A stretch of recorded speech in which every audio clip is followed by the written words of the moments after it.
Oi, meu aluno, minha aluna que está aí acompanhando. Começa esse vídeo já deixando seu like, que hoje a gente vai falar sobre uma civilização muito especial, muito guerreira da antiguidade, que são os persas. Espero que vocês estejam conseguindo ver, porque a cada vídeo que eu trago aqui, eu tento fazer uma adaptação melhor para ficar mais legível. Mas o assunto não é esse. Vamos falar dos persas, né? Quem são os persas? Os persas, hoje em dia, eles são conhecidos como o quê? Iranianos. Mas, na verdade, eles sempre se autodenominaram iranianos. É porque persa era como eles eram chamados pelos gregos. E a nossa história, infelizmente ou felizmente, é contada nos moldes ocidentais. Tem muito da cultura greco-romana, então por isso que a gente chama de os persas. Mas estamos falando, né, desse povo que hoje formou o país Irã. Então, o que a gente pode começar falando sobre os persas? Os persas eram povos da antiguidade, né, que se uniram e se estabeleceram numa região que hoje é o Irã. E nessa região eles meio que dominaram povos que lá já viviam, que são os medos. E, enfim, os persas é como se fosse uma fusão desses dois povos. Naquela época, o Império Persa, a gente chama de Império por quê? Ele não só se estabeleceu, ele cresceu toda uma região. Ele se desenvolveu de uma maneira até a dominar, né, outros povos, outras regiões, né? E aqui nesse mapa a gente pode ter uma ideia da dimensão do tamanho. Para vocês terem uma noção, se vocês conseguirem visualizar bem, eles, a princípio, se estabeleceram mais ou menos onde é aqui. E eles foram se expandindo de uma maneira que toda essa área em amarelo já pertenceu algum dia ao Império Persa. Quem são os nomes importantes dessa história? A gente pode começar falando de Ciro o Grande, que foi imperador, né, que, vamos dizer, criou esse império, né, se estabeleceu como uma sociedade fixa, né, fixa no sentido de forte, bem resolvida, que tinha lá suas regras e tudo mais, em 550 a.C. Para vocês terem noção de como ele foi importante, Ciro, que é esse daqui da foto, ele em 25 anos conquistou diversos territórios. E assim, 25 anos na antiguidade, gente, sabe, assim, ele conquistou em pouco tempo, se for comparar com os dias de hoje. Porque vejam os recursos da época e os recursos de hoje. Então Ciro foi tipo o pai dos persas, né, digamos assim. E como que Ciro governava? Tinha dois aspectos muito importantes que levaram ao sucesso desse império, né, nessa época. Era um governo relativamente, tá, tô botando entre aspas, democrático, e ele praticava muita tolerância religiosa e liberdade administrativa. Vou explicar isso para vocês entenderem melhor. Quando Ciro, né, e seu exército, né, seus aliados dominaram essa região lá de Medas, eles não chegaram destruindo tudo, acabando com o poderio e tudo mais, porque isso poderia gerar uma revolta muito grande de quem lá já vivia. Eles simplesmente abraçaram a nobreza local e formaram como se fosse uma aliança, né? E a única exigência deles era que essas pessoas integrassem o exército persa. Em troca, o que eles fariam? Deixariam as pessoas exercer seu culto religioso, né? Deixariam as pessoas ser livres religiosamente e culturalmente falando.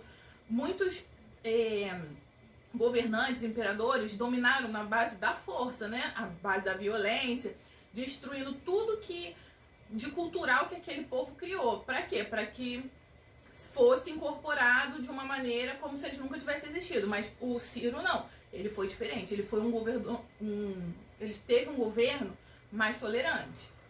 Nessa época, a maioria dos governos, né, dos reinos, eles eram hereditários, né? Eram formados dinastias, famílias de poder. E após a morte do Ciro, quem veio? Filho dele, Cambises. E Cambises também manteve essa meta expansionista de conquistar novos territórios e tudo mais, mantendo aquela diplomacia. E chegou até um reino super importante que eu falei nas aulas anteriores, que foi no Egito. Só que, devido a uma má administração em outros aspectos, ele acabou caindo. E, na época, na Pérsia, né, no local de domínio da Pérsia, eles eram divididos em, assim, como se fossem bairros ou cidades, de uma maneira mais, assim, autônoma, né? Cada um que meio que mandava, todo mundo, óbvio, tinha que obedecer ao rei, mas, assim, tinha uma certa liberdade. Então, no governo de Cambises, começou a gerar conflitos internos. E aí foi por água abaixo. Depois de Cambises, veio um dos imperadores que a gente considera um dos mais importantes na história do povo persa, que é Dário ou Dario. Bom, eu não sei direito a pronúncia, mas enfim, cada um fala de um jeito. Dario I. E por que Dario foi tão importante? Ele manteve essa política expansionista? Manteve. Só que ele é mais lembrado pelo aspecto urbano, pelo desenvolvimento que ele teve daquele local. E foi uma coisa assim tão marcante que eu vou dizer pra vocês por quê. Lembre-se que a gente tá falando de 500 anos antes de Cristo, gente. Então, só de ter asfalto numa rua já era um puta desenvolvimento. Então, vamos lá, né? Você sabe que até hoje tem locais que não tem asfalto, não tem saneamento básico, não tem os serviços básicos que uma cidade deveria ter. Então, poxa, para aquela época o cara foi o cara, né? Enfim, o que ele fez? Reforma administrativa e domínio de novos territórios. Sim, como eu falei, novos territórios, mas esse não era o foco. Essa reforma administrativa dividiu os territórios em satrápias, né? Como eu falei, os persas já tinham uma administração um pouco descentralizada, ou seja, havia o rei, mas cada local tinha uma certa autonomia. E o Dario, né, tipo, fixou isso. Olha, será dividido em satrápias. É o que a gente hoje divide por estados, cidades, bairros, enfim. Entendeu? Mas é só para vocês saberem o nome, caso isso caia numa prova. E isso foi muito importante também, né? Para poder não ficar com aquela visão de um rei absolutista que manda em tudo e as pessoas se revoltarem contra ele. Um dos marcos desse aspecto urbano de Dario foi a construção da Estrada Real. Por quê? Gente, como eu falei, até hoje existem locais que não tem saneamento básico, não tem asfalto, não tem estradas. E a construção de estradas liga uma cidade a outra, um povo a outro, um local a outro. Isso faz uma enorme diferença no expansionismo de um povo, entendeu? Então, a construção de Estrada Real foi super importante. E Dario também é lembrado por outra coisa super importante, que é a criação dos correios. Por que eu tô falando entre aspas? Claro, né? O correio antigamente não era como é hoje em dia. Mas ele criou estradas para facilitar a comunicação entre os povos, inclusive os povos que ele dominava e os povos, né, enfim, considerados persas. Eles criaram um meio da pessoa se comunicar, recados, né?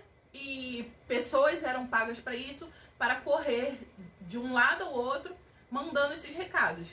Tipo, uma pessoa era paga para correr 25 km, chegava lá, ela passava o recado para outra, e a outra mais 25 km. Enfim, isso foi muito importante considerando a época que foi criado, tá? Outra questão dos persas. Como eu falei, os persas eram um povo relativamente pacífico. Eles não queriam entrar em conflito com outras etnias. Mas óbvio que nada é de graça nessa vida, né? Então havia, sim, a cobrança de impostos. Sobre a questão do trabalho na época. A escravidão era mínima, quase ninguém era escravizado, mas havia a figura da escravidão. Os camponeses, eles forneciam gêneros alimentícios, né, pro governo e para também se autossustentar. Mas, enfim, eram trabalhadores livres. O que mais que a gente pode falar sobre esse período, né, de Dario? Ele fez uma coisa muito importante, que é a unificação da moeda. Então, a moeda, hoje em dia nós temos o real aqui no Brasil, o dólar nos Estados Unidos. E, enfim, parece que a gente já nasceu assim. Só que nem sempre foi assim, já que o escambo, né, que era a troca de objetos, era mais comum, né, nos tempos passados. E Dario fez uma coisa, assim, que eu, né, sei lá, né, não posso julgar porque eu não estava lá na época, seria um anacronismo muito grande. Mas Dario construiu uma cidade, que é a cidade de Persépolis, para ser considerada a capital da Pérsia. Porém, essa cidade não era habitada. Era uma cidade, assim, para ostentar mesmo. Ela só era usada para alguns eventos, né? Mas ela foi totalmente projetada para isso. Então, tipo, o cara gostava de ostentar, né? Logo depois de Dario I, quem assumiu o trono persa foi seu filho, Xerxes. Xerxes você já deve ter ouvido falar por causa do filme 300 de Esparta. Mas calma que depois eu vou falar sobre esse filme, tá? Vamos continuar aqui na matéria. Xerxes também promoveu a expansão territorial, só que já foi uma coisa mais turbulenta, já foi mais difícil, porque os exércitos de outros povos já estavam resistindo mais. E a gente vai falar agora um pouco sobre as guerras médicas, né? Que está dentro desse contexto de expansão territorial turbulenta promovido pelo rei Xerxes. Ocorreram algumas batalhas por briga territorial, principalmente entre a Grécia e a Pérsia, né? Como eu falei, a Pérsia dominou diversos reinos ao seu redor, né? Tudo foi considerado o Império Persa, mas a Grécia estava lá, né, resistindo, batendo de frente. A primeira batalha que a gente pode lembrar é a Batalha de Maratona, que foi contra os atenienses. O que acontece? Por que essa batalha é chamada de Batalha de Maratona? Quando essa batalha foi encerrada, né, ou eu não me lembro exatamente se ela foi encerrada ou foi iniciada, enfim, foi mandado avisar aos cidadãos, né, gregos que uma batalha estaria para ocorrer, ou para encerrar, enfim, não lembro exatamente. Mas enfim, e como quem daria esse recado teria que correr muitos quilômetros, né, como era até o caso dos persas, do correio persa, essa batalha ocorreu na cidade de Maratona, que era uma cidade grega.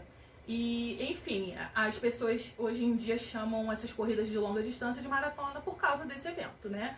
Uma curiosidade. A outra batalha que aconteceu, que também é muito importante, é a Batalha de Termópilas. E você deve ter ouvido falar nela, por quê? Por causa do filme 300 de Esparta. O filme 300 de Esparta pegou um fato que aconteceu, realmente, que é a Batalha de Termópilas, e fantasiou em cima disso. Ou seja, aquilo ali não é real. Porém, a batalha de fato aconteceu. Né? Por isso que eu sempre falo, quando a gente assiste filme, a gente tem que ter aquele olhar crítico. Eu prefiro hoje em dia assistir um filme somente depois que eu leio sobre o assunto, né? Pra eu não ficar iludida com aquilo. Outra batalha também importante foi a Batalha de Salamina e a Batalha de Plateia. Nessas batalhas, todas essas batalhas são o que a gente chama de guerras médicas. E médica, gente, não vem da medicina. Médica significa do Medos, né? Que é a região lá, né? Que é o povo que foi dominado pelos persas.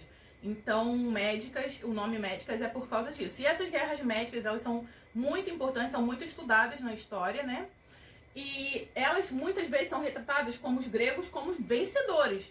Só que veja bem, os gregos, eles assinaram um tratado, né, para encerrar essa guerra junto com os persas, para eles não serem invadidos. Então, tipo, eu acho que ninguém ganhou e ninguém perdeu, porque os persas queriam dominar e os gregos não queriam ser dominados. Então, eles apenas entraram em acordo. Mas a cultura ocidental muitas vezes coloca os gregos como os vencedores, porque vocês sabem que a história é contada pelos vencedores, né? E se hoje a gente sofre muito influência dessa cultura, né? Enfim, a gente vai acabar estudando por esse viés. Mas é bom a gente, como estudante, ter esse olhar crítico sobre tudo que a gente lê, tá bom?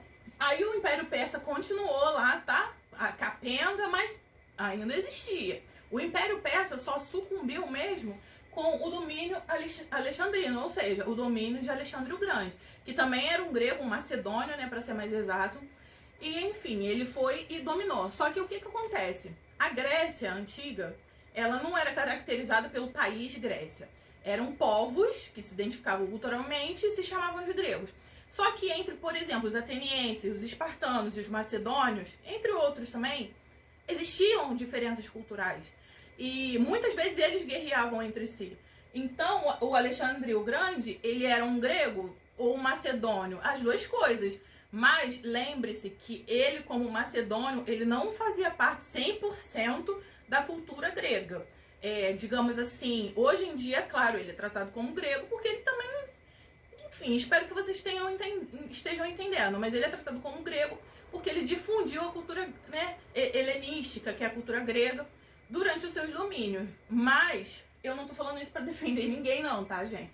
Eu tô falando isso para vocês terem um pouco de reflexão sobre esse assunto. Como que os povos, né, se portam nesse sentido. Bem, gente, essa foi a aula sobre os persas. Espero que tenham gostado.